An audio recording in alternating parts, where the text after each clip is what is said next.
mendengarkan pengakuan dari Loli sendiri gitu. Fadel seperti apa tuh Pak? Yang pasti dia lega. Dia sampai bilang sama saya sekarang sudah tidak ada beban lagi karena dia sudah mendengarkan semuanya. Dia akan ikhlas menjalani. Mungkin ini juga pembelajaran bukan cuma buat Fadel, buat semua orang di luar sana, bahwa setiap perbuatan tidak baik ada konsekuensinya, harus dipertanggungjawabkan, dan dia menerima itu akhirnya. Tapi dia ada kayak permintaan maaf nggak sih sama ke NN sendiri? Oh iya, dia sampaikan maaf secara langsung pada Nikita, didengar bahwa tidak dimaafkan atau dimaafkan itu haknya Nikita sebagai seorang ibu ya. Kita juga nggak bisa memaksakan seorang ibu yang sedang hancur hatinya harus merespon saya terima maaf, tidak terima maaf. Jadi kita memang tidak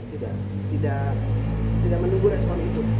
Yang penting permintaan maaf dan penyesalan itu tersampaikan di dalam ruang sidang. Berarti bisa dibilang di sini kan yang tersakiti bukan hanya Nikita, tapi keluarga Fadel juga tersakiti. Gimana Fadel menjelaskan itu terhadap keluarganya? Ya, akhirnya dengan berat hati dia menyampaikan sendiri pada saat masih di Polres ya, didampingi oleh saya.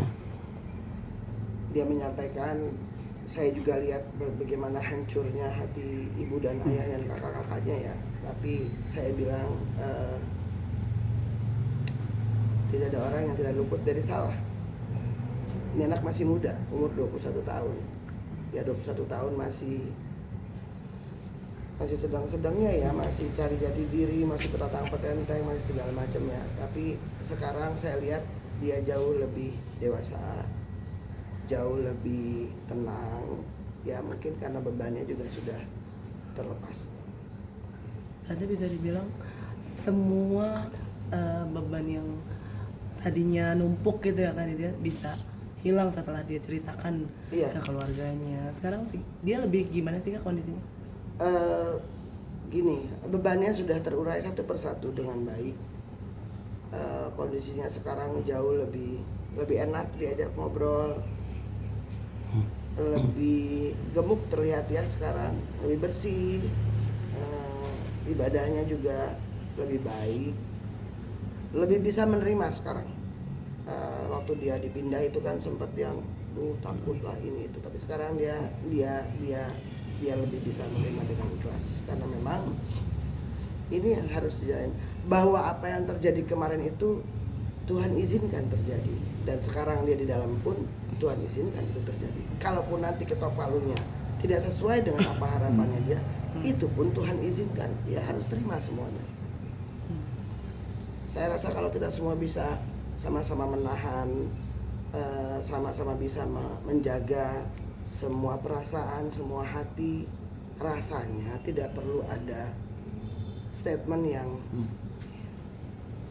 bisa membuat situasi ini tidak kondusif gitu. Untuk apa?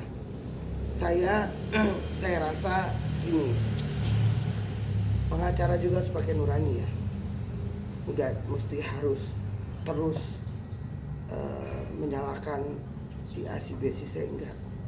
Kalau buat saya, kalau ini sudah sampai di persidangan, ya sudah jalani aja. Apapun itu, pasti yang terbaik. Mungkin di mata kita nggak baik, tapi Tuhan bilang ini yang terbaik. Saya bilang sama Fadel, mungkin kalau kamu tidak ditahan, di luaran kamu makin bertatang petenteng, mungkin lebih membahayakan buat kamu. Jadi bersyukur sama Tuhan diambil pesantren ini sekarang untuk jadi lebih baik. Berubah, yang paling penting adalah mengakui kesalahan dan minta ampun. Minta ampunnya sudah, minta maafnya sudah. Jadi sekarang saya meminta kepada semua pihak, ayo yuk sama-sama kita menjaga banyak hati supaya tidak banyak luka, supaya tidak banyak trauma. Loli sendiri juga di dalam situasi yang tidak baik ya, perasaannya, semuanya.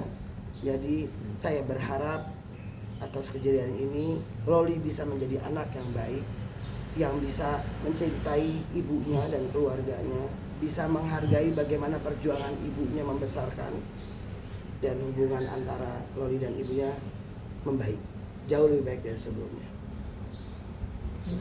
Mungkin sidang selanjutnya kapan Kak? Sidang selanjutnya hari Rabu lagi. Agendanya masih saksi-saksi dari JPU. Kalau nggak salah 3 orang saksinya. Ya, kita mau lihat saksi yang dihadirkan.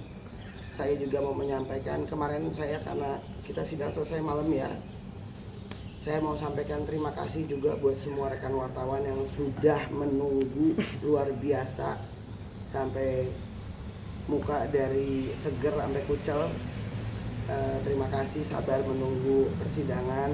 Mudah-mudahan bisa juga memilih berita yang lebih baik, yang perlu diangkat, yang nggak perlu ya nggak perlu juga gitu ya. Sama-samalah menjaga situasi ini. Terakhir, Kak, ini kan sudah mulai terbuka di dalam sidang ya, dan kejujuran dan lain-lain. Dari pihak Fadil sendiri masih ada pembelaan sih, mungkin dari lewat saksi atau apapun nanti. Iya, pastinya.